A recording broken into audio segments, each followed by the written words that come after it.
Partner! Eto na! Umpisa na natin kasi medyo mahaba. Sige na nga! Ang kwento mula sa ating Mahiwagang Burnay!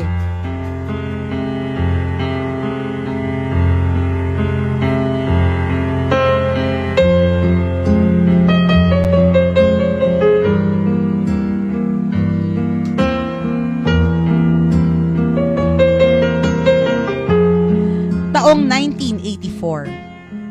Pauwi ng bahay si Stan nang may mapansin ng isang lumang pitaka na nakakalat sa kalsada. Pinulot niya ito at naghanap ng mapagkikilanlan ng may-ari nito. Ngunit ang tanging laman ng pitaka ay $3 at isang lukot na sulat na mukhang matagal nang nakatago sa loob nito. Halos mabura na ang mga nakasulat sa sobre ng liham. Ang tanging nababasa na lamang dito ay ang address ng nagpadala nito. Binuksan ni Stan ang sobre para makakita pa ng ibang pagkakakilanlan ng may-ari. Sa madaling salita, chismoso. Intrigero. Pero kunyari, pagkakakilanlan ang hinahanap, pero pera pa, pera. Baka meron pa dito, baka $3 lang. Binuksan ni Stan ang sobre para makakita pa ng iba pang pagkakakilanlan ng may-ari. Sa loob ng sobre ay nakalagay ang isang liham na may petsa na 1924. May 60 taon na ang nakakaraan nang maisulat ang liham.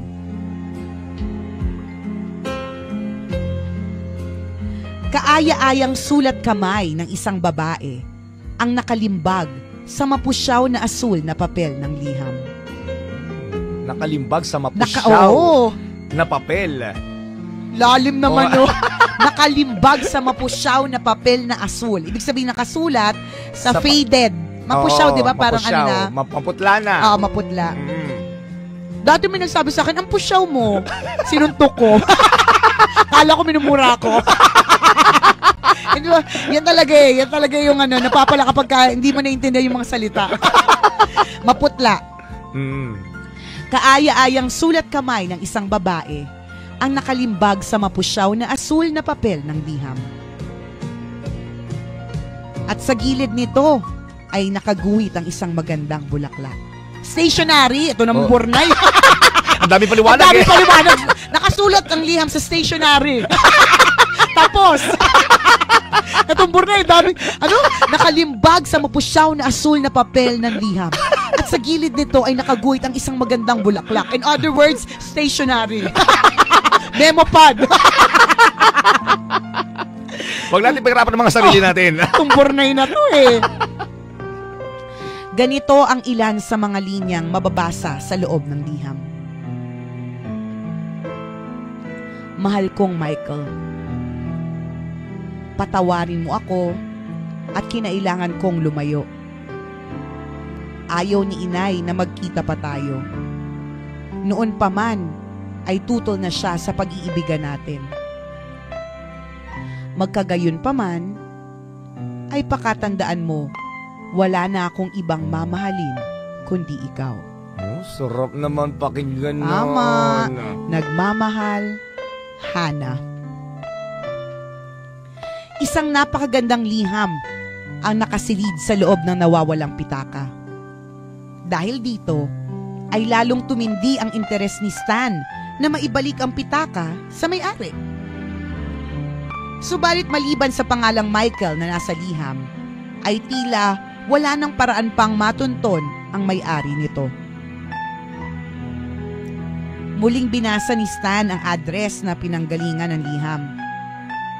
Sinubukan niya na alamin kung may linya ng telepono ang nasabing address. At sa tulong ng directory assistants, ay nakakalap si Stan ng ilang mahalagang impormasyon.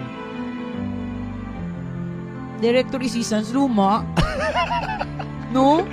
1984 eh, 1984. Oo nga naman. Mr. Stan, meron pong phone listing sa address na sinabi nyo, pero ikinalulungkot ko po, hindi po ako authorized na ibigay sa inyo ang numero dahil sa confidentiality issues. Kung gusto nyo po, maaari kong tawagan yung numero at ipaliwanag ang pakay ninyo. At syempre, kung papayag po yung nasa kabilang linya, pwede kayo makapag-usap sa telepono. Paliwanag ng telephone operator kay Stan. Tinanggap ni Stan ang pagmamagandang loob ng telephone operator. At makalipas ang ilang minuto, ay isang babae ang ipinakausap na operator kay Stan sa telepono.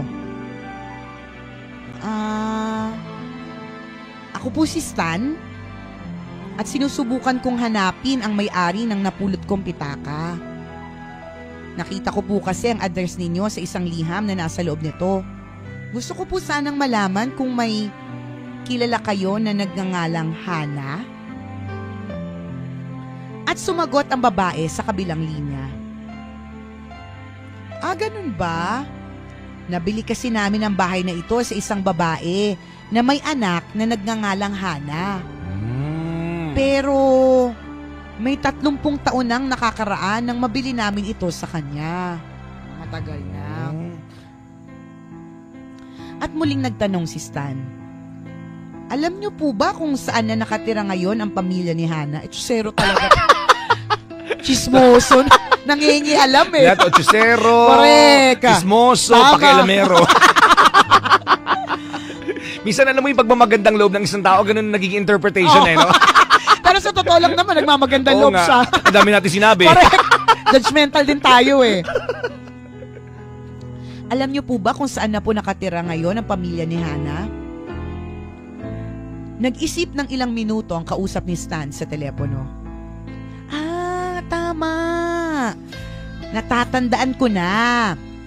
Yung matandang babae na pinagbilhan namin ng bahay ay dinala na sa isang nursing home. Kapag nakontak mo yung nursing home na pinagdalhan sa kanya, baka makakuha ka ng impormasyon tungkol sa anak niya na si Hana. Ibinigay ng babae kay Stan ang telepono ng nursing home.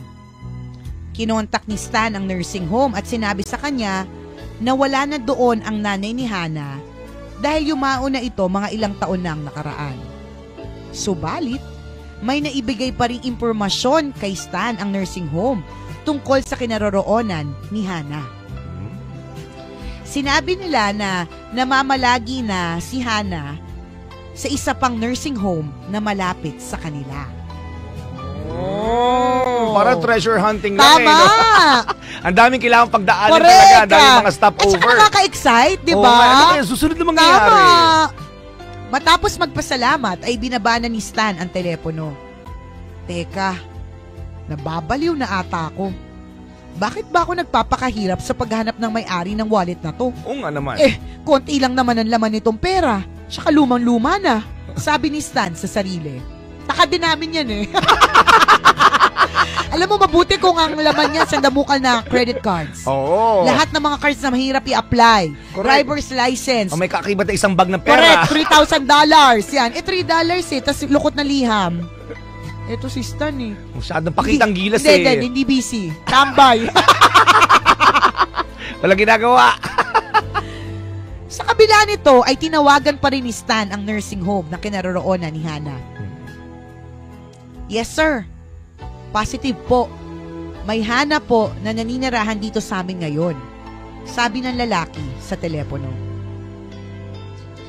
Tila nabuhayan ng loob si Stan sa kanyang narinig. At kahit pasado 10:00 na ng gabi, ay nakiusap pa rin si Stan na mabisita si Hana. Ano naman to si Stan? Gabing-gabi na. Siyempre malamang matanda na to. Tulog na yan. Malamang 5:30 pa lang tulog na yan. Sabi, kailangan naman mahinga yung tao, diba? Istorbo pa. Correct. Dahil lang sa curious ka, ito si Stan, kailamero talaga. Okay. Kahit pasado 10:00 na ng gabi, nakiusap pa rin si Stan na mabisita si Hana. Sige po sir, kung makakapunta kayo ngayon dito, baka sakaling makita nyo po sa recreation room. Mga ganitong oras kasi siya nagpupunta doon para manood ng TV. At hindi nga nag-aksaya pa ng panahon si Stan. Nagmadali siyang makarating sa nursing home. Sinalubong si Stan ng isang nurse at isang gwardya. Sinamahan ng nurse si Stan sa ikatlong palapag ng gusali. At sa recreation room ay doon nakaharap ni Stan, si Hana.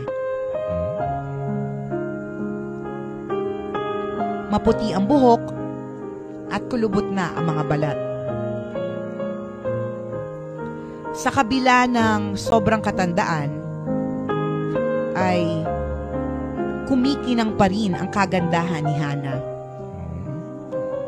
At nang maipakilala kay Stan, ay isang matamis na ngiti ang iginanti ng matanda sa kanya. Nandito po ako para alamin kung sino ang may-ari ng pitaka na ito. Sa loob po kasi ng pitaka ay nakita ko ang sulat na ito. Agad na nakilala ni Hana ang liham na ipinakita sa kanya ni Stan. Huminga na malalim. At sila... May hika. Ano para? Di ba ganun sila? Huminga na malalim.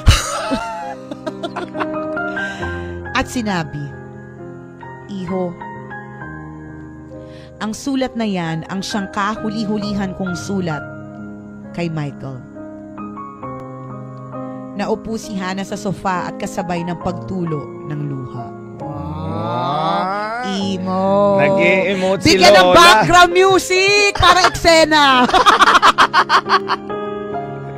Naupo si Hana sa sofa at kasabay ng pagtulo ng luha. Mahal na mahal ko si Michael. 16 na taong gulang pa lang ako noon. Kaya tumutol ang aking ina sa pag-iibigan namin. Masyado pa raw akong bata para umibig.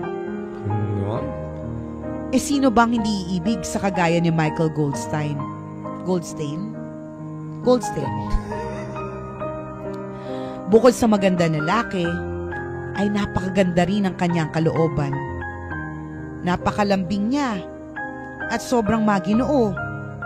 Hindi ko siya makakalimutan. Si Lola kinikilig. At muling tumindig si Hana at humarap kay Stan. Iho, kung sakaling makita mo siya, pakisabi mo naman sa kanya na lagi ko siyang iniisip. A long and lasting love.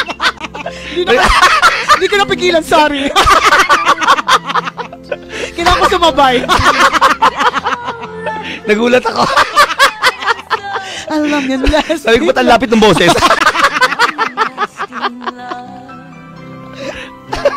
Kasi naman nagpapatugtog ka ng mga kantang ano. Ang sarap sabayan. Iho, kung sakaling makita mo siya, pakisabi mo naman sa kanya na lagi ko siyang iniisip. A long and lasting love. Pakisabi mo kay Michael na hanggang ngayon, mahal na mahal ko pa rin siya. Oh. Napangiti si Hana habang patuloy ang pagtulo ng luha. Many times. Walang kataan. Sorry. Napangiti si Hana habang patuloy ang pagtulo ng luha. Alam mo, Iho, hindi na ako nakapangasawa pa ng iba. Dahil para sa akin, ay wala nang ibang lalaki sa mundo na makapapantay kay Michael Goldstein. Oh.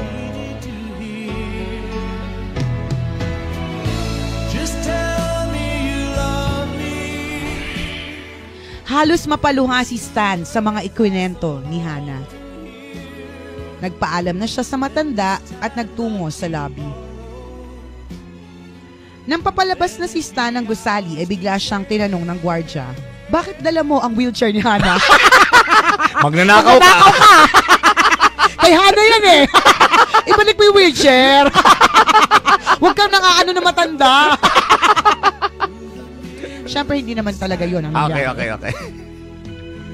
Nang papalabas na si Stan ng gusali, ay bigla siyang tinanong ng gwardya, bakit dala mo ang wheelchair ni Hana? Magnanakaw ka! Ibalik mo yung wheelchair! Huwag kang nangaano na matanda! Siyempre, hindi naman talaga yun ang nangyari. Okay. Nang papalabas na si Stan ng gusali, ay bigla siyang tinanong ng gwardya, Sir, nakatulong po ba ang matanda sa taong hinahanap nyo? At sumagot si Stan. Oo, boss. Naibigay niya sa akin ang apelyido ng hinahanap ko. Halos buong araw na ako naghahagilap ng impormasyon. Nakakapagod din talaga. Kaya bukas ko na siguro hahanapin ang may-ari ng pitaka na ito. Nang makita ng gwardya ang pitaka na hawak ni Stan, ay isa na namang bagong impormasyon ang lumitaw.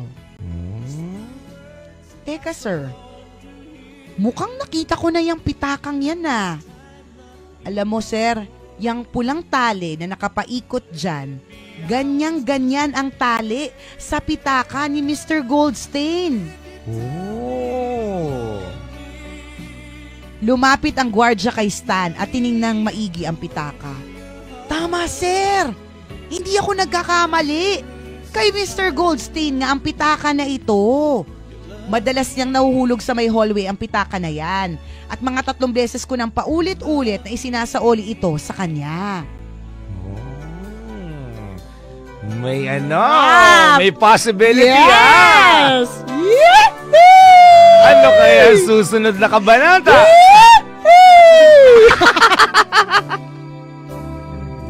I was wrong when I hurt you. Tila nawala ang pagod ni Stan nang marinig ang sinabi ng gwardya. Teka boss, tama bang sinasabi mo? Si Mr. Goldstein ang may-ari nito? Michael Goldstein? Saan ko ba siya makikita? Tanong ni Stan habang nanginginig pa ang mga kamay sa sobrang pananabik. Sir, matagal na po dito sa nursing home si Mr. Michael Goldstein. Doon ang kwarto niya sa 8th floor. Sigurado ako na wallet niya nga yung napulot mo. Malamang nahulog niya yan sa labas kanina nang ipasyal siya ng nurse.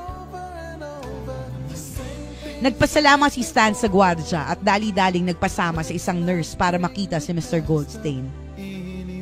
Nang marating ang 8th floor, ay halos hindi mapakali si Stan. Tamang-tama, sir. Ayun si Mr. Goldstein. Nagbabasa siya sa recreation room, sabi ng nurse. Nilapitan nila ang matanda. Mr. Goldstein, may gusto kong kumausap sa inyo si Mr. Stan. May napulot po siya na pitaka at iniisip namin na baka sa inyo ang wallet na napulot niya. Kinapa ni Mr. Goldstein ang kanyang bulsa. Napansin niya na nawawala nga ang kanyang pitaka. Naku, nawawala nga ang pitaka ko. Inabot ni Stan ang pitakang hawak niya sa matanda. Napangiti ang matanda at sinabi, ito nga ang pitaka ko. Marahil nahulog ko ito kanina sa labas. Uy, maraming salamat sa iyo, iho ha. Naibalik mo sa akin agad to. Ay, teka lang. Bibigyan kita ng pabuya. Wow! Wow, may pera! Oh, ito, wheelchair. Lumana kasi sa'yo na. Iyon na. Pamana ko sa'yo. Antigo yan. Mataas na value niyan, antique. Teka lang at bibigyan kita ng pabuya. Agad namang tumanggi si Stan.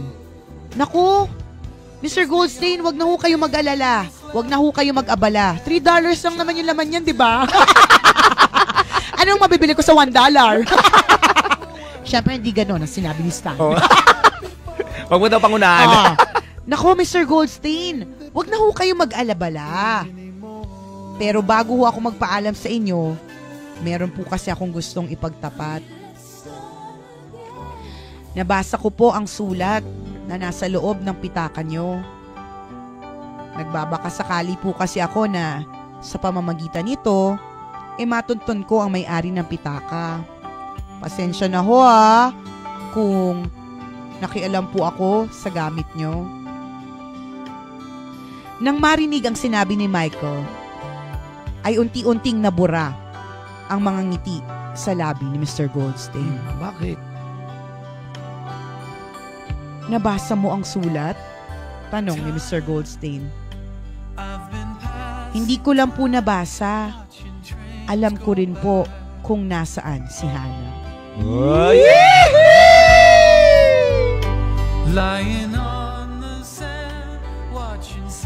Halos mamutla ang matanda sa kanyang narinig. Tingnan mo to, atakihin mo pa sa puso. Anong oras na yan? Kanina alas 10 yan nung lamig si Hana. Alam mga alas 2 na to. Alas 2 na madaling araw. Low blood na nga si Lolo. Pinagpupuyat mo pa. Baba na nga yung potassium level niya. Ginugulat mo pa. Halos mamutla ang matanda sa kanyang narinig. Si Hana? Alam mo kung nasaan si Hana? Ako, kumusta na siya ngayon? Maganda pa rin ba siya gaya ng dati? Iho, pakisabi mo sa akin kung gaya pa rin ba siya ng dati? Pakiusap ni Mr. Goldstein. Opo, maganda pa rin po si Hana. Gaya ng huli niyo pong nakita. Sagot ni Stan sa matanda. Iho, alam mo ba? Nag-uumapaw ang pagmamahal ko sa babaeng yan. Sarap naman yun. Sarap, magaan. Kaya nang dumating ang sulat na yan, halos ikamatay ko. Hindi na ako nag-asawa pa simula na nagpaalam si Hana. Dahil ang totoo, si Hana lang ang babaeng minahal ko.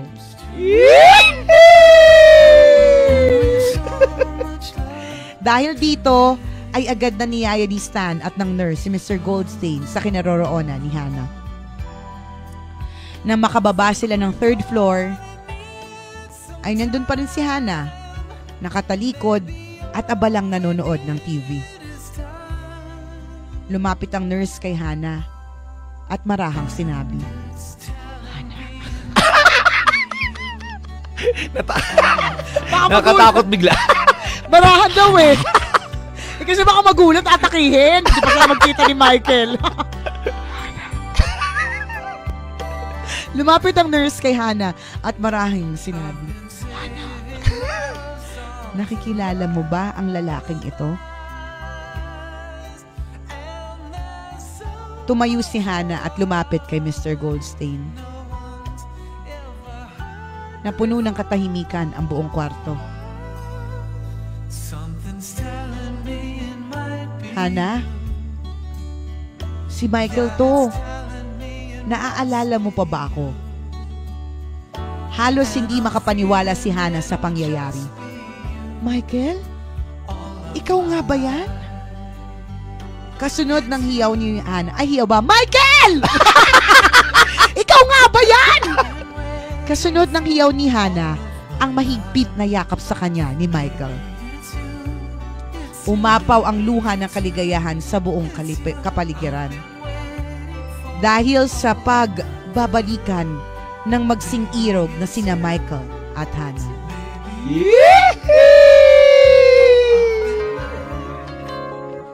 Lumipas ang 3 linggo. Nakatanggap ng tawag si Stan mula sa nursing home. Mr. Stan, libre ba kayo sa darating na linggo? Nais kasi kayong imbitahan ni Michael at Hana. Ikakasal na sila. The days would all be empty. The nights would seem so. At nasaksihan nga ni Stan at ng buong nursing home staff ang pag-iisang dibdib ni na Michael at Hana. Ang dalawang pusong pinaghiwalay noon ng tadhana, ngunit muling pinagtagpo sa pamamagitan ng isang simpleng pitaka. Oh, sarap naman nun! Gusto lang ang gusto sabihin na may wagang bornay eh. Kung talagang meant to be, correct. Meant to be. Kung talagang kayo, kahit paghiwalayin pa kayo ng ilang taon, babalik at babalik ang tadhana na pagtatagpuin kayong dalawa. Ang sarap ng kwento, nakaka-inspire, no? Ang pag-ibig talaga, mga kaibigan, kapag totoo, it never fades out. Tama, hindi siya pumupusyaw. Correct, Yan. hindi siya kukupas. Diba, nakakatuwa ding malaman na talagang kapag ang pag-ibig ay dumapo sa puso ng Ninuman, saan ka man dalhin, saan mang lupalup ka man ng mundo mapunta, tama. hahanap-hanapin mo ang taong diba, parang ganun yung para diba? sa'yo. yung penguin ba yun, partner? Yung magsa-search siya, ewan ko anong animal, penguin ata. Oo. Yung magsa-search siya ng kahit napakalayo para lang to find the perfect mate. Correct. Parang ganito yung nangyari sa kanilang dalawa, di ba? Pinaglayo ng pagkakataon, ng panahon. 16 years old pa lang si Hana noon. Pero, tapos nasa nursing home na, ibig sabihin, senior na. Correct. Diba? Pero dahil true love yung nararamdaman nila sa isa't isa, hindi sila humanap ng iba. Tama. At sino makapagsasabi sa takdang panahon kahit matanda na sila? Naging sila pa rin.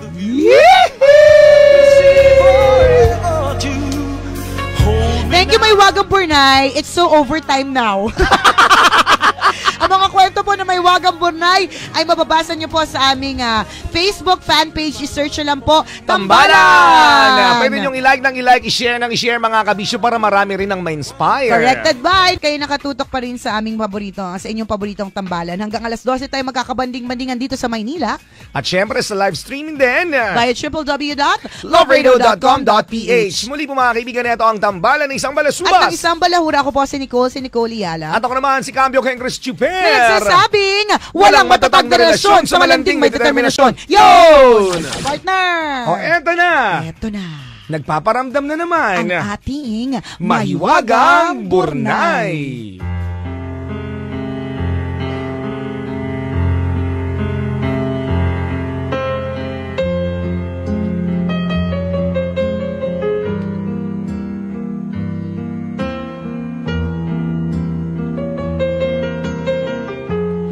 Tanghaling tapat at tirik na ang araw. Tagaktak na ang pawis ni Nick sa paghahanap ng isang kwartong mauupahan. Bagong salta siya sa lungsod kaya hindi niya kabisado ang lugar. Mabuti na lamang at natuntun din niya ang Redbird Mansion na inirekomenda sa kanya ng isang kaibigan. Parang Redbird Mansion, parang may mga ganap. Parang marami mga baklang nagmi-meet. Parang familiar sa'yo. Kasi familiar sa akin Whitebird.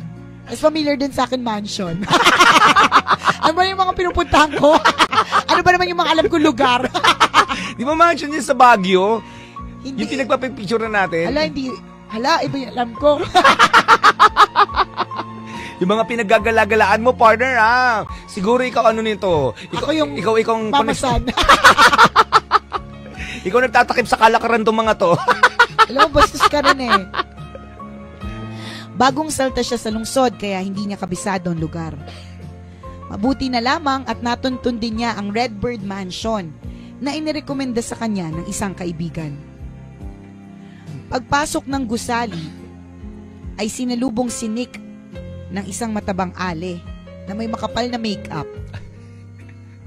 Siya ang may-ari ng Redbird Mansion, si Aling Agnes.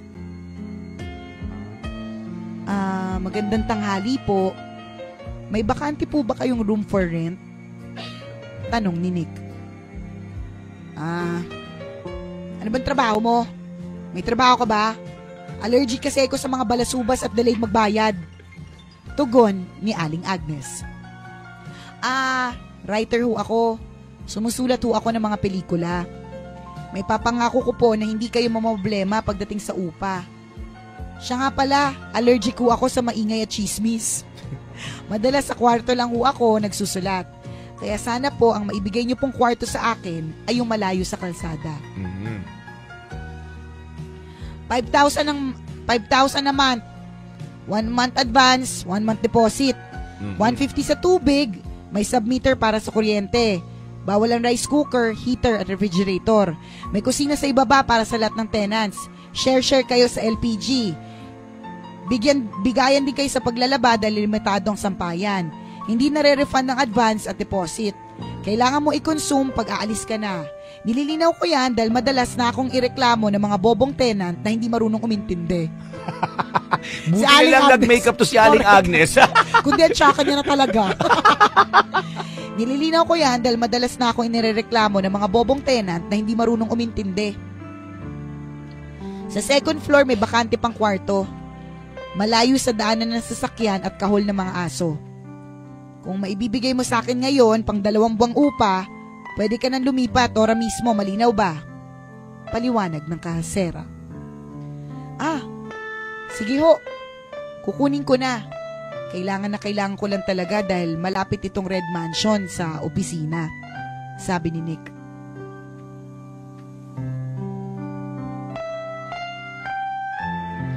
Pagkaabot ng bayad, ay ibinigay na ni Aling Agnes ang susi kay Nick. Sa room 17 ka. Pagpanik mo ng hagdan, lumiko ka sa kaliwa.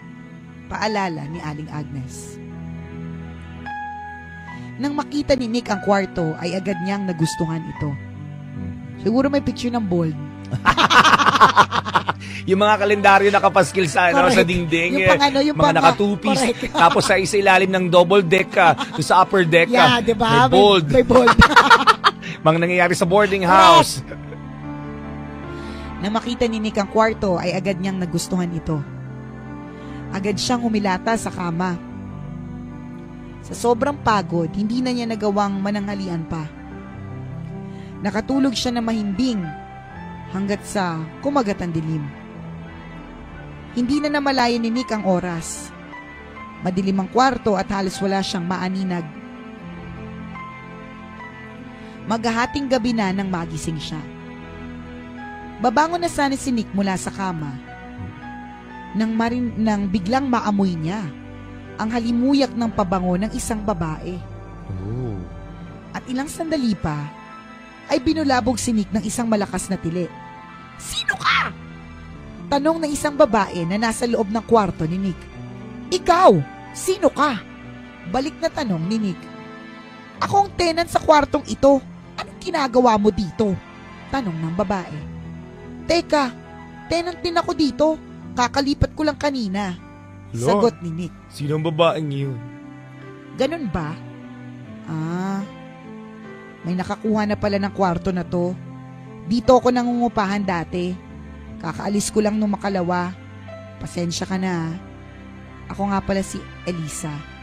Paliwanag ng babae. Hindi ka naman pala dyan, girl eh. Maka-eksena ka, wagas. Makatili ka naman dyan. At saka makapunta ka, kwarto mo ba yan, girl? Kakaalis mo nga lang. Ito si Elisa. Feeling ko busera tong babae na to eh. May masisilipan na kaya.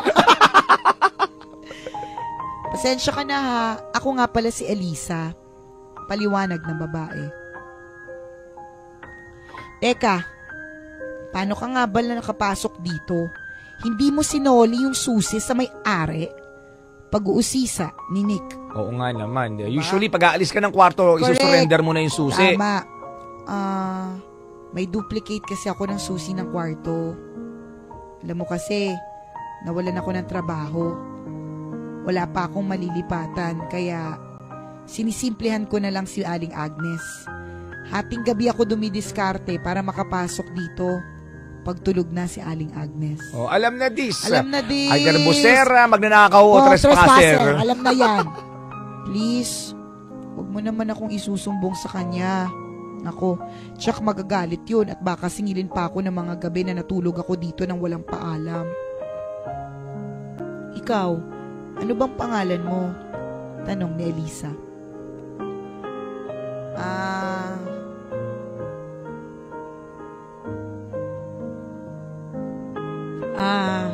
Nick nga pala.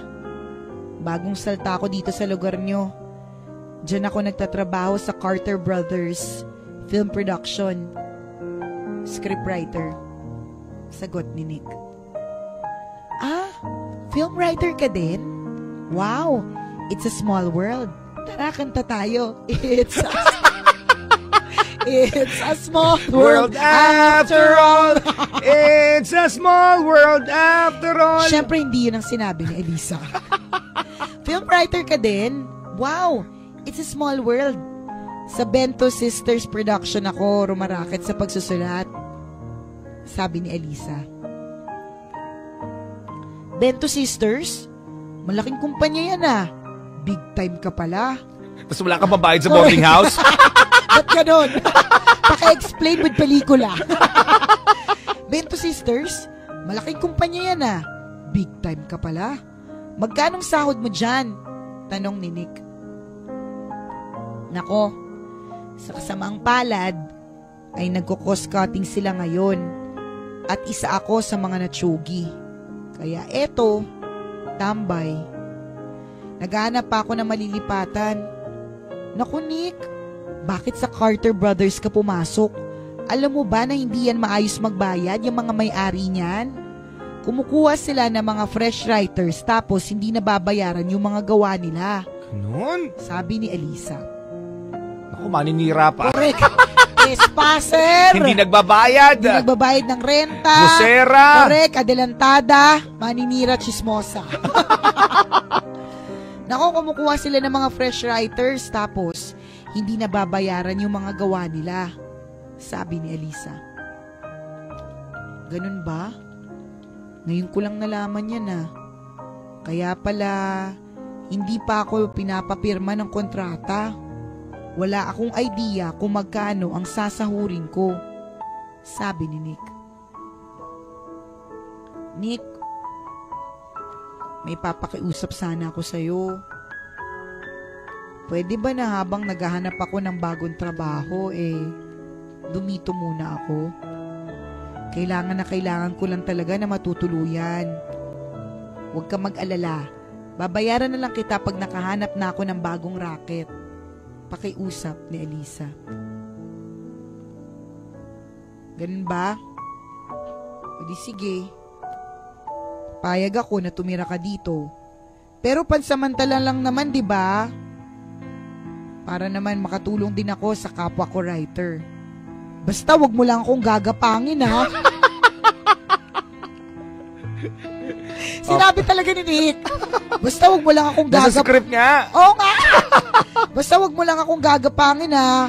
Joke. Alam ko ang hirap na pinagdadaanan mo.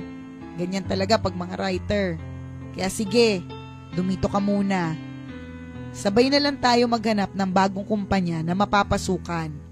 Magtulungan na lang tayong dalawa. Sabi ni Nick.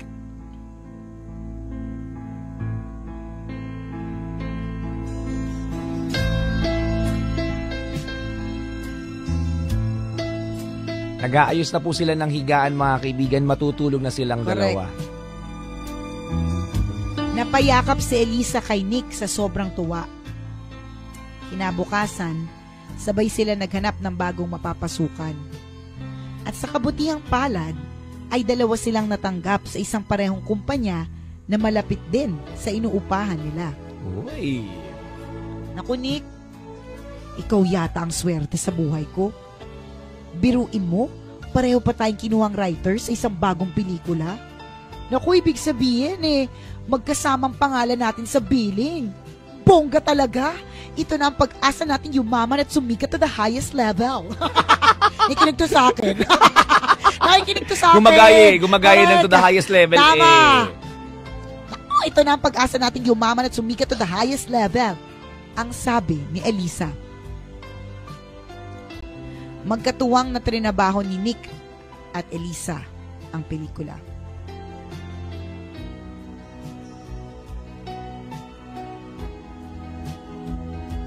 Ilang buwan silang magkasamang nagpuyat, nag-isip, at nagsulat. May mga seryosong gabi ng pagsusulat at meron din namang puno ng kalokohan. At pag inaatake sila ng writer's block, ay alam din nila kung paano nila aalalayan ang isa't isa. Writer's block is mental block. Mental block. Nabablanko. Yung parang kahit anong piga mo sa utak mo, walang lumalabas. Pero may times naman na talagang ganadong-ganado ang utak na kahit naliligo ka, gusto mong magsulat kasi gumagana yung utak mo . Tama. At pag inaatake sila ng writer's block, ay alam din nila kung paano alalayan ang isa't isa. Kaya natin to, Nick. Itong pelikula na to ang magpapayaman sa atin. Mabuti pa, higupin mo muna itong tinitimpla kong kape para ma-relax ka. Sabi ni Elisa. Nako, salamat Elisa ha. Alam mo ba na may mas effective pa sa kape mo? Pag naamoy ko kasi ang pabango mo, doon ako lalong ginaganahang magsulat. Alam na this. Wait, tayo na yung susunod na linya. Pag naamoy ko kasi ang pabango mo, doon ako lalong ginaganahang magsulat. Pwede ba na paamoy ako ng leeg mo? Naku, patay tayo dyan. Kahit konti lang. Biro ni Nick kay Elisa. Nek mo, no, Nick. Ayoko nga. Baka kung anong gawin mo sa akin. Baka kagatin mo pa yung leeg ko. Mali ko ba kung vampira ka? Kasing gwapo mo pa naman si Dracula. Umakarte pa tas Elisa. Nek mo, gumagano-gano pa. Nek ko pero... Gusto naman. Sabi ni Elisa. Anong sabi mo? Tama bang narinig ko? Sinabihan mo kong gwapo? Sabi na eh. Tama ako eh. May gusto ka sa akin, no? May namumuo.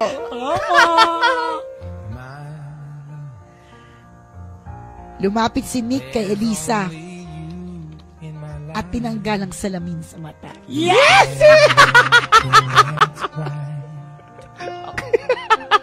Ay, ako. May mangyayari. Ano susunod na kabanata? Wait lang, inom akong tubig. Masakit lalamunan ko, wait. Hold your breath, mga Ano kaya ang susunod na kabanata? Lumapit si Nick kay Elisa at tinanggal ang salamin sa mata. Ano, Elisa?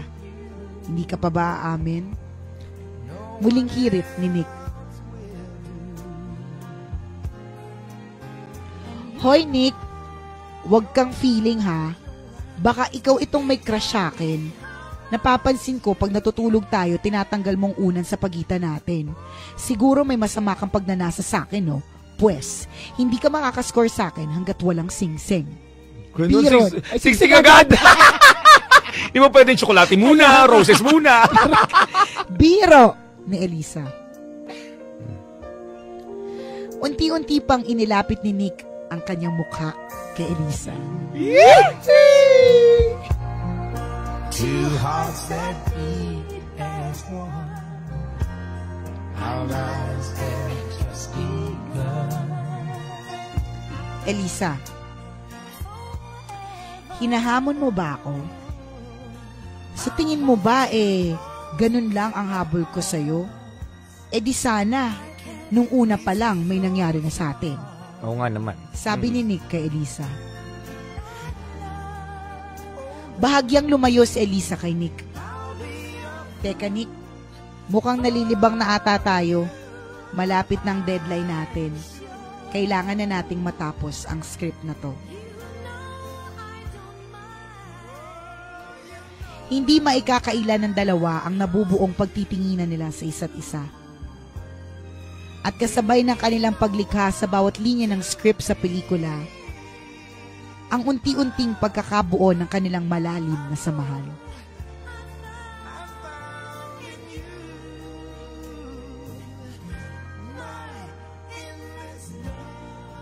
Matapos ng ilang buwang pagpapagal ay natapos din ng magkaibigan ang kanilang obra.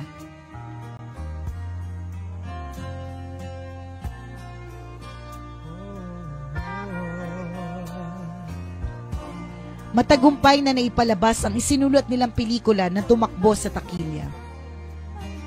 Nick, nagawa natin. Sikat na tayo.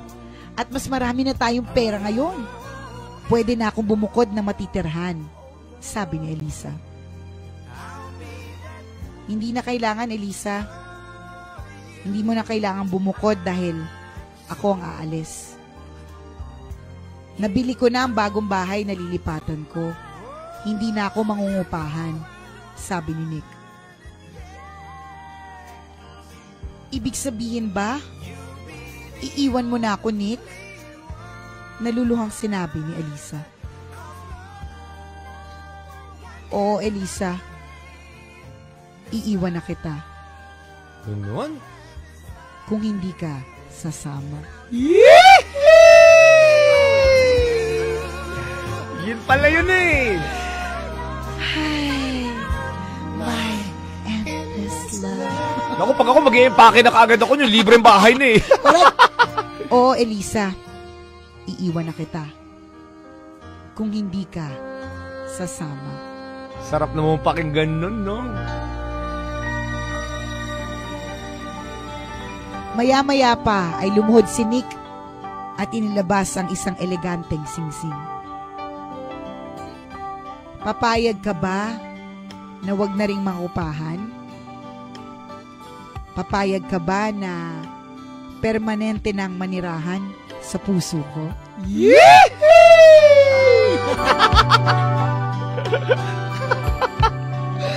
Hi, Miss Elisa Monteverde, will you marry me?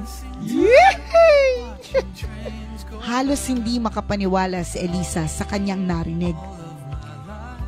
Hindi niya inisip na mararanasan niya ang ganong klase ng eksena na sa pelikula lang niya nakikita. Hindi na pinalagpas ni Elisa ang pagkakataon. Hindi na rin niya ikinubli ang kanyang nararamdaman para kay Nick. Naluluhang binigkas ni Elisa kay Nick ang kanyang matamis na, "Oo, Nick, ayoko na ring mangupahan. Ayoko nang walang kasiguraduhan. Gusto ko ng sariling matitirhan. Yung matatawag kong akin. Yung hindi ka basta-basta mapapaalis. Yung lugar kung saan ako magiging masaya at magiging payapa. Yung lugar, gaya ng puso mo."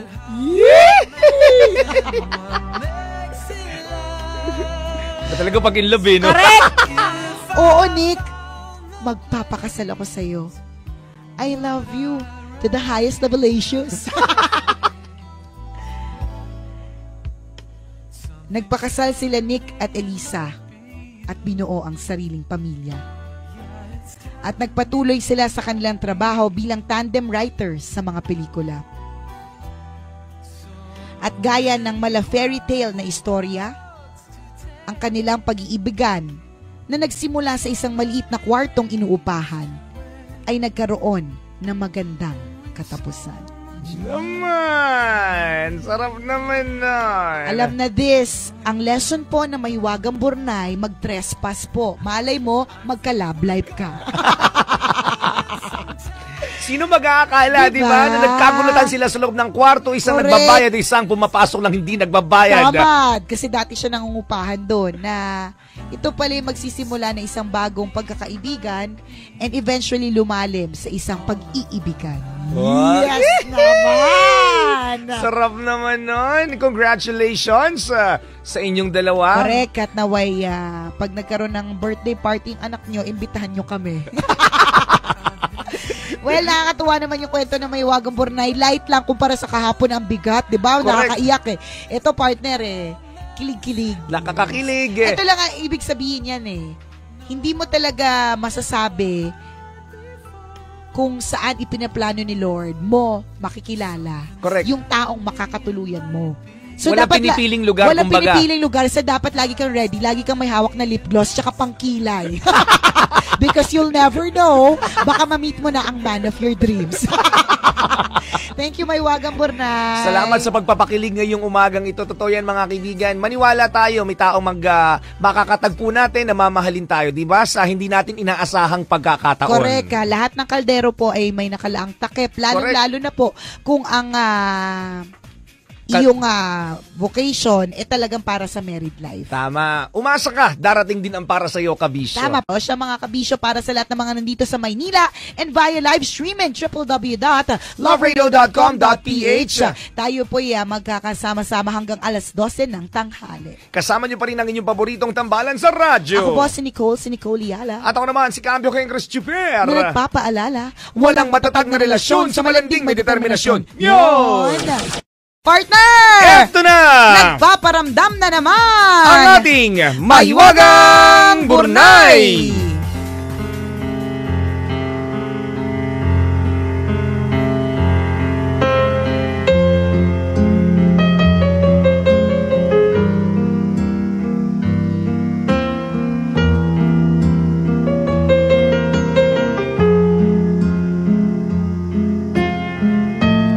Sabi na isang periscoper natin, bakit daw, angat daw ako ng angat ng puwet. Ang luwag ng pants ko. Kaya ang luwag ng puwet ko. Ang luwag ng pants ko.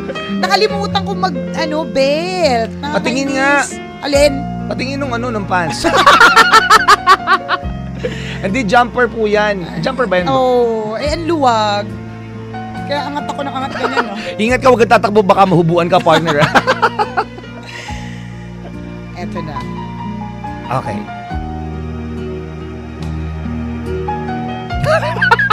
Bakit? Nakita mo? Delete kasi napapanood ko eh. Mas kitang-kita sa angulo ng camera mo. Okay. Noong World War II, binalot ng lagim ang kasaysayan ng maganap ang mapaminsalang Holocaust. Ano yung Holocaust, partner? Peste. Peste. Peste na lang. Peste. Noong World War II, binalot ng lagim ang kasaysayan ng maganap ang mapaminsalang Holocaust o peste. Humigit kumulang 6 na milyong Hudyo ang namatay sa trahedyang ito, kabilang na ang 1.2 milyong kabataan. Wow, ang dami. Dami, ah. Nang sakupin ng Germany ang bansang Poland, milyon-milyong Hudyo sa bansa ang sapilitang pinatira sa isang markadong lugar na tinatawag na ghetto. Ang ghetto ay binabakuran ng matataas na pader para ikulong at ibukod ang mga Hudyo mula sa ibang lahi. Sa ghetto ay kulang na kulang ang mga pangunahing pangangailangan gaya ng pagkain, inumin, espasyo at palikuran. Ang mga nahuhuli na tumatakas mula sa ghetto ay agad na binabaril at pinapatay. Kalunos-lunos ang naging kalagayan ng mga Hudyo sa Poland sa gitna ng digmaan. Marami ang nagkakasakit at namamatay sa gutom at karamihan pa ay mga kabataan. Ang malaimpyernong mga eksena sa loob ng ghetto ay araw-araw na nasasaksihan ni Irene, isang Polish nurse at social worker na naatasang kontrolin ang paglaganap ng tipus at tuberculosis sa lugar. Dahil sa isang special permit mula sa health department, ay malayang nakakalibot at nakakalabas-masok si Irene sa ghetto. Ito ang pribilehiyo na sinasamantala ni Irene para makatulong siyang mailigtas ang mga kababayang Hudyo. Sa kanyang pagronda sa ghetto, ay palihim niyang pinakikiusapan ang mga magulang ng mga batang Hudyo na payagan siyang itakas ang kanilang mga anak. Ang maitatakas na mga bata ay gagawan niya ng peking dokumento at pansamantalang ipapaampon sa mga pamilyang Kristiyano. At kapag natapos na ang gera, ay nangangako si Irene na muling ibabalik ang mga bata sa kanilang mga magulang. Alam ni Irene na lubhang mapanganib ang misyong ito. Kamatayan ang parusa sa sino mang mahuhuli na tumutulong sa mga Hudyo. Sa kabila nito, ay hindi siya nagpatinag sa takot dahil mas matimbang sa kanyang puso ang pagsalba sa buhay ng iba. Tapang, no? Lakas ng loob. Tapang at tao, hindi atakbo. Araw-araw ay nililibot ni Irene ang ghetto. Palihim at isa-isa niyang itinatakas ang mga batang Hudyo. Minsan ay inilalagay niya ang bata sa isang makapal na sako para maitakas. Isang beses ay maingat niya ring ipinagkasya ang isang sanggol sa isang toolbox at binitbit niya ito hanggang sa ligtas na maisakay sa ambulansya. Sa kanyang mga pagkilos ay lagi niyang kasakasama ang isang aso na sinanay niya para tumahol ng tumahol. Nakakatulong ang pagtahol ng aso para matabunan ang pag-iyak ng mga bata at lumayo dahil sa ingay ng mga gwardya. Ang mga pangalan ng batang naitakas ni Irene ay isinusulat niya sa isang pirasong papel kasama ng address at iba pang pagkakakilanlan dito.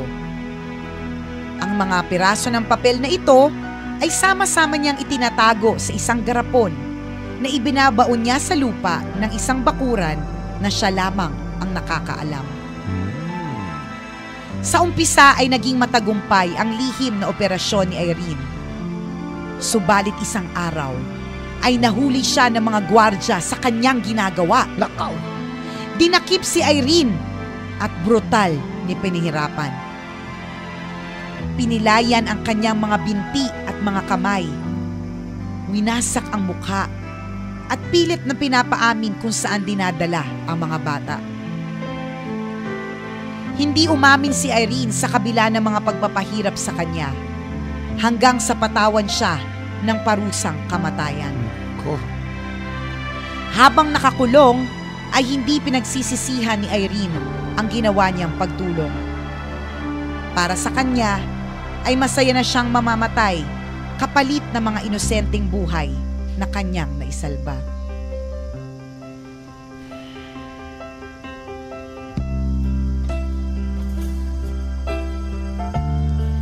Naitakda na ang araw ng pagbitay kay Irene. Subalit sa kabutihang palad, ay nagawa pa niyang makatakas matapos suhulan ang gwardya ng bilangguan. Nang makatakas ay nagtago at nanirahan muna si Irene sa isang liblib na lugar hanggang sa matapos ang digmaan. Nang tuluyang makalaya ang Poland sa kamay ng Germany, ay nakamtan na rin ni Irene ang ganap na kalayaan. At matapos ang ilang taong pagtatago, ang unang inasikaso ni Irene ay ang pagbabalik sa mga bata sa kanya-kanyang pamilya. Binungkal ni Irene ang garapon na naglalaman ng mga pangalan at impormasyon ng mga naisalba niyang kabataan. Sinubukan niyang hanapin ang mga magulang ng mga batang ito, subalit karamihan sa kanila ay namatay na sa giyera. Ang mga batang Hudyo na wala ng pamilyang babalikan ay nanatili sa mga bahay ampunan. Sa kabuuan ay umaabot sa 2,500 na mga kabataang Hudyo ang naisalba ni Irene mula sa tiyak na kamatayan. Isa sa mga natulungan niya ang sanggol na isinilid niya noon sa toolbox para mailigtas. At siya namang kumupkup sa kanya nang siya ay tumanda.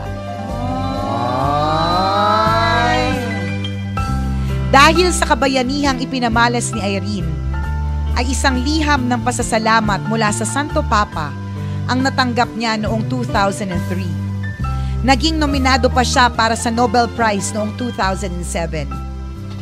Iginawad din kay Irene ang Order of White Eagle Award, ang pinakamataas na parangal sa bansang Poland dahil sa kanyang natatanging kontribusyon sa kasaysayan.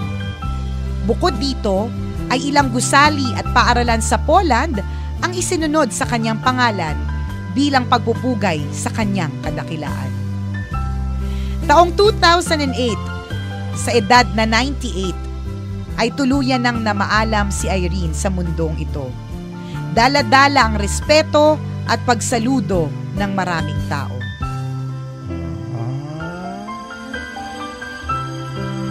Nice naman. Dahil sa kabayanihan ni Irene, kahit paano ay nagkaroon ng magandang kulay ang kasaysayan sa gitna ng lagim na dulot ng Holocaust. Patunay lamang ito na kayang-kayang manaig ng kabutihan laban sa kasamaan. Kayang-kayang lamunin ng liwanag ang kadiliman kung may mga taong kagaya ni Irene na kayang manindigan. Ang kwentong ito ay hango sa tunay na karanasan ng kabutihan at kabayanihan ni Irene Sendler, isang huwarang nurse, social worker, at mamamayan ng Otwock, Poland. Idol! Idol! Grabe! Ay, galing, saludo no? kami sa iyo, Irene, kung saan ka man naroroon ngayon. Correct ka. Inspirasyon ka sa sambayan ng Pilipino, kahit taga-Poland ka. Correct. Hindi, totoo. Yung mga ganyang klase mga kwento, lalong-lalo na yung kwentong gera, it makes me realize and it makes me want to tell everybody else that we are so blessed that we are not in a state of war.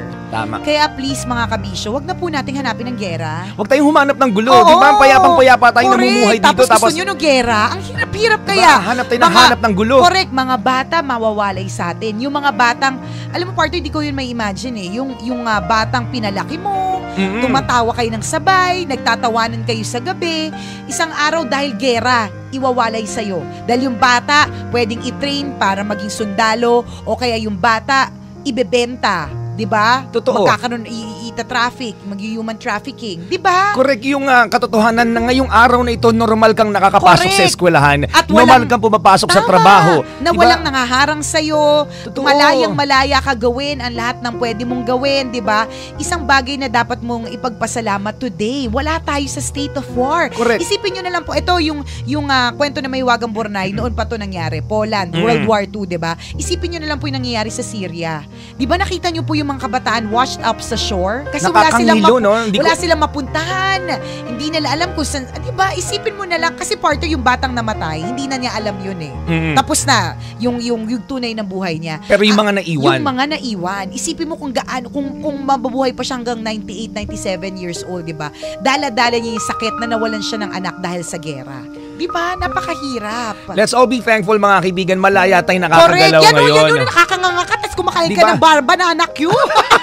Ipagpasalamat mo nakakain ka ng banana Q today. Totoo, ikaw na maplanong manood ng sine mamaya. Di ba, ang laya mong magagawa yan? Correct, di ba? Ang laya mong makapamili, ang laya mong makapag-commute. Magsha-shopping ka mamaya, di ba? Ang sarap ng mga plano natin, pero magagawa pa ba natin yan kung may gera sa bansang ito? Di ba? Hindi natin magagawa yun. Lahat tayo matitigil sa ginagawa natin. Titigil ang pag-aaral mo, titigil ang trabaho mo. Titigil ang pagpunta mo sa mall, titigil ang love life mo. Paano ang lahat ng yan? Titigil ang love life mo. Walang kissing-kissing. Di ba? Ito naman kay Irene, sobrang very inspiring yung kwento mo. Tsaka yung fighting spirit mo, no? Na wala kang takot. Walang takot. Ang importante sa akin, maitakas ko ang mga batang ito. Diba? Talagang... And in the end, partner, yung good karma bumalik sa kanya. Yun. Yung baby na itinakas niya sa isang toolbox, yung baby na yun o yung nag-alaga sa kanya hanggang sa kanyang pagtanda. Diba? Good karma begets good karma. Tama. Do what you can, wherever you are, and whatever you have, and later on, you will receive a reward. Correct. Sabi nga ni Confucius, mga kabisyo, be the change that you want to see in the world. So, ibig sabihin, sa'yo na mismo mag-umpisa. Tingnan mo si Erin, wala man siyang kasamang tropa eh. Aso lang eh. Correct. Pero hindi niya, sabi niya, sa sarili niya, gusto ko ng pagbabago. So sa akin na magsisimula. O diba? Kahit mag-isa lang yan, correct. Diba? Doon tayo believe kay Erin talagang pili siyang lumalaban. Oo, isipin mo yun. Ilan ang batang itinakas niya? 2,500. 2,500 times niyang nirisk ang buhay niya. Diba? Grabe, para lang maitakas yung mga batang yun. Nakakabilib. Promise. Idol ka namin, di ba? Sobra. Naku na, dahil sa Brunei, ang dami na ng mga idols namin. Grabe lang.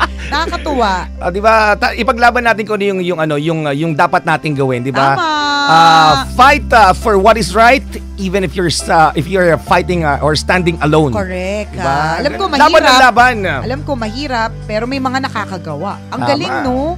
Pero pasalamat na lang po tayo mga kabisyo kasi wala tayo sa state of war. Yun na lang po yung dapat nating ipagpasalamat. Sobrang laya natin sa Pilipinas. Correct. True, lalo to lang halong eklavu. Sa lahat ng mga kabisyo natin nakatutok ngayon, thank you very much sa pagtutok sa kwento na aming Mahiwagang Burnay. Ang mga kwento po na Mahiwagang Burnay, mababasa niyo po sa aming Facebook fan page. I-search lang po, Tambalan! Like at share ng share para marami rin ang ma-inspire sa kwento ni Mahiwagang Burnay. Tama! True, lalo to lang halong eklavu. At dahil nakasmile ka today, choose to be happy! At syempre, ang kasiyahang ito ay patuloy nating mararanasan hanggang alas 12 ng pananghalian dito sa Metro Manila. Thank you very much for making Love Radio always your number one FM radio station. At habang nariyan kayo mga kabisyo, ang tambalan, walang kalaban, number one pa more. Ako po si Nicole Yala. At ako naman si Cambio Henry Stuper. Na nagpapaalala, walang matatag na relasyon sa malanding may determinasyon. Yun! Partner! Alam mo, ingay mo, ito na naman. Ang mo, ang haba ng Burnay! Dami mo sinasabi. Ito na ang kwento ng ating Mahiwagang Burnay!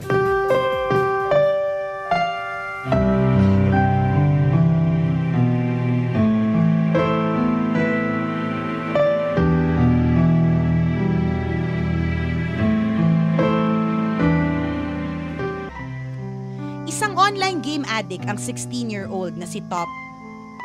Dahil sa bisyong ito, unti-unti na niyang napapabayaan ang kanyang pag-aaral. Subalit sa kabilang banda, ang pagkahumaling ni Top sa online games ang naging daan para mabuksan ang kanyang natatanging potensyal sa pagnenegosyo.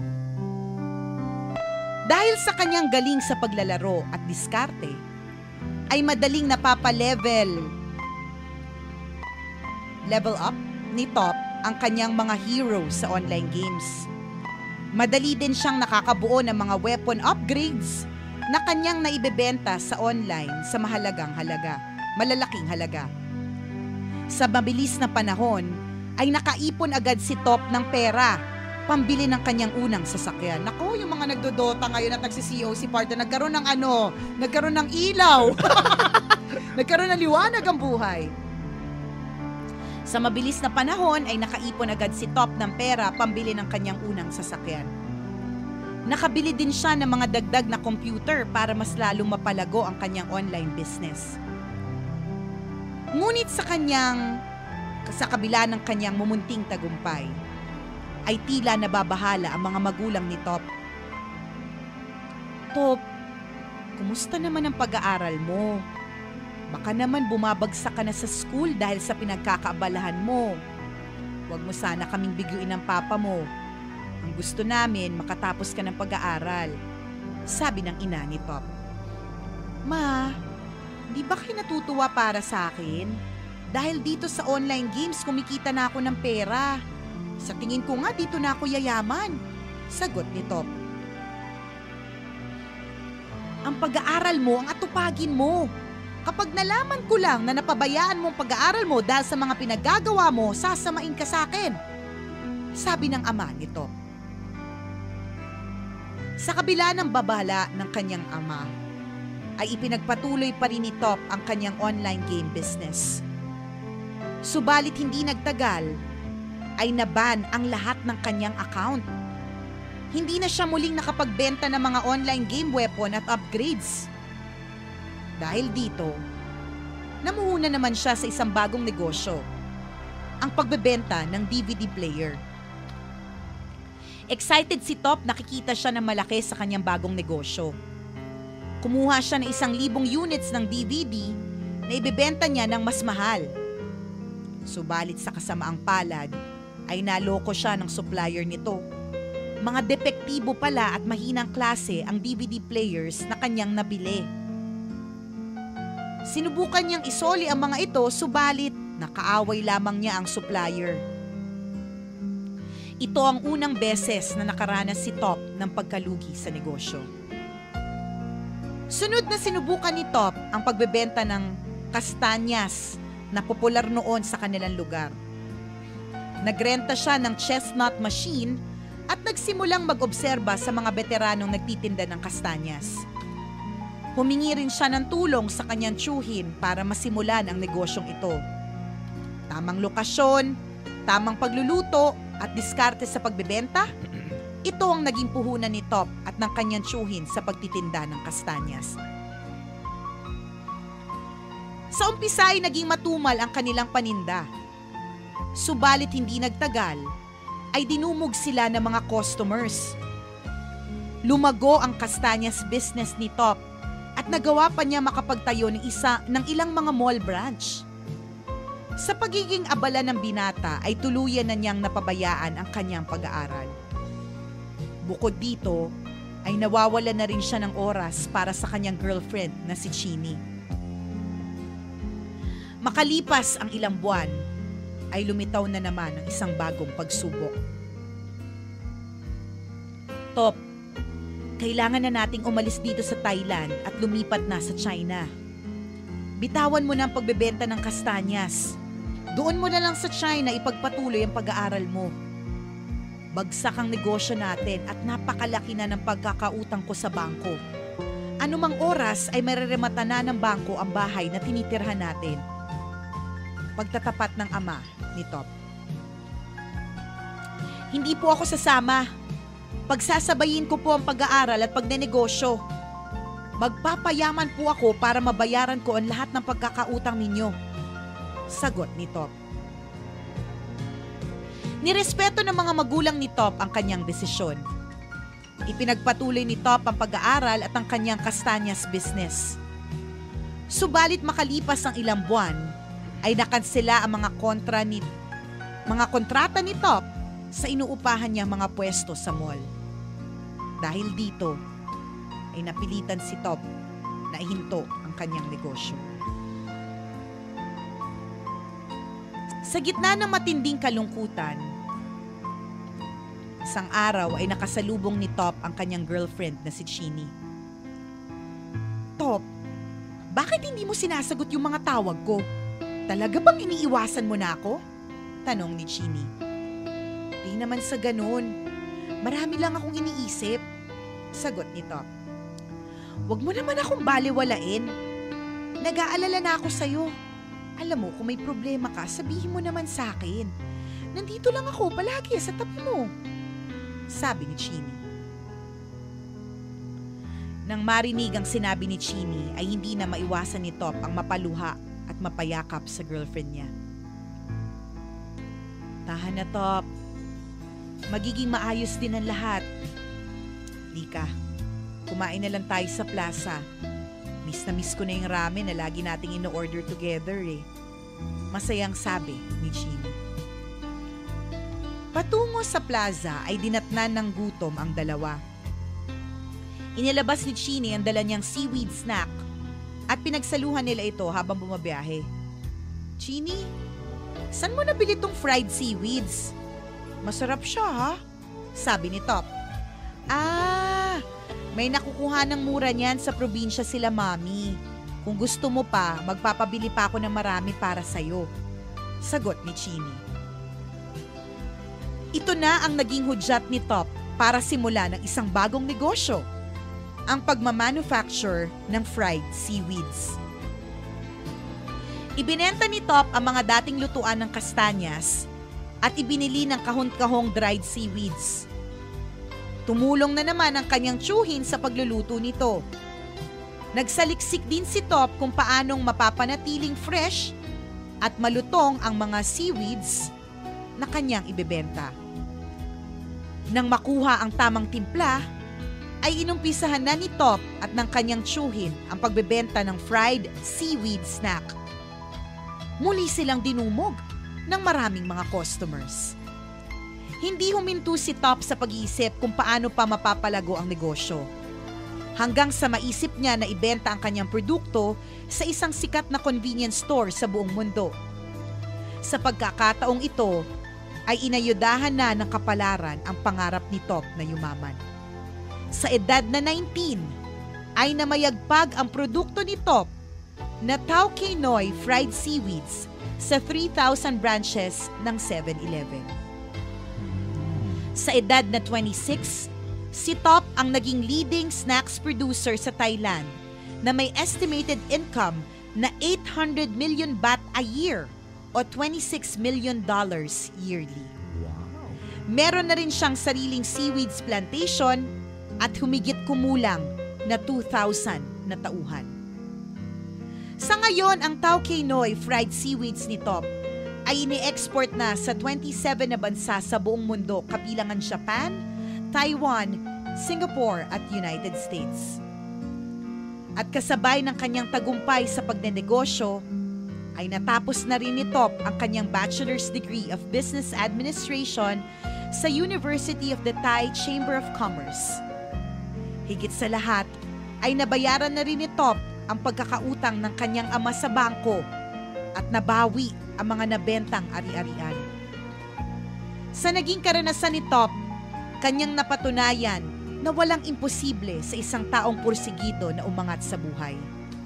Anumang pagsubok ang dumaan, siyak naabot kamay ang tagumpay kung hindi ka susuko sa hamon ng buhay.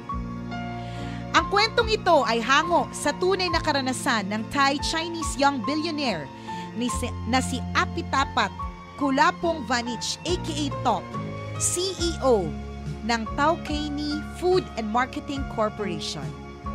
Ang kanyang istorya ng tagumpay ay naging tampok sa very inspiring Thai movie na pinamagatang The Billionaire noong 2011.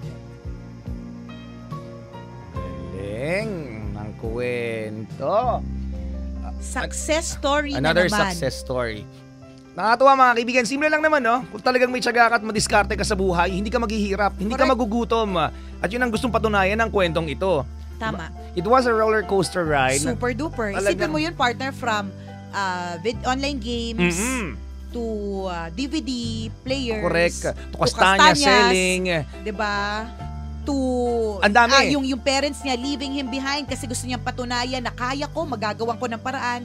And now to a $1 million industry which is yung seaweeds. Isipin mo, Galing, no? Although hindi ko talaga maintindihan. Makapag-seaweeds nga din. Pero hindi ko talaga maintindihan kung masarap sa seaweeds. Parang siyang nato yung... May market talaga yan. Meron talaga, partner. Yung mga talagang snack siya, partner. Kasi natatandaan ko, nung nag-check-in tayo sa Korea, sa isang restaurant doon, na pag sinabi ko to, hindi na tayo makakapag-check-in ulit doon. Yung buffet po doon tuwing umaga, ang dami pong seaweeds. Oo. Yung pag nakakaalis na po yung team ng Love Radio, ubus po yun. Limas kasi din binabaon po namin. Hindi po binabaon, ninanakaw po. Tama. Diba? So meron talaga siyang market. Masarap talaga siya para sa iba. Correct. And nakakatuwa mga kaibigan, no? Ang medyo question lang sa akin talagang hindi niya pinansin yung education. Correct. At saka yung sinuwa yung magulang. Yun lang yung medyo questionable sa akin. Kaya lang, people make their choices eh. Correct. And ang isang desisyon kaya siya nagiging tama ay dahil pinaninindigan mo ito. Tama. Kaya if you make a choice, you have to make sure na paninindigan mo yan. Correct. Kasi choice mo yan eh. So yun yung ginawa nito. Kailangan kami mapatunayan. Oo, yun naman ang kagandahan. Although, syempre, ayaw natin ng hindi makapagtapos kung pwede naman. Kasi di ba may option siya eh. Alam mo yun nga inaasahan kong twist ng kwento eh. Dahil hindi niya kinoconsider yung pag-aaral niya. Gusto niya mag-business. Correct. Tapos, na pwede ang maging lesson dito talaga mas mahalaga pa rin ang pag-aaral. Kasi you're thinking the Filipino way. Nakanood kasi ng teleserye kaya. Ganyan ang mga serye natin dito sa Pinas. Very predictable. Di ba? Pero ito, di ba? Although yun nga, yung sinasabi namin, kasi kami ni Chris Super, lagi po namin sinasabi na mahirap ang mag-aral pero mas mahirap ang walang pinag-aralan. Iba po rin po talaga kapag ka may aral. Pag may oportunidad ka na bigyan ka ng chance na mapag-aral, tapusin mo, di ba? Tama.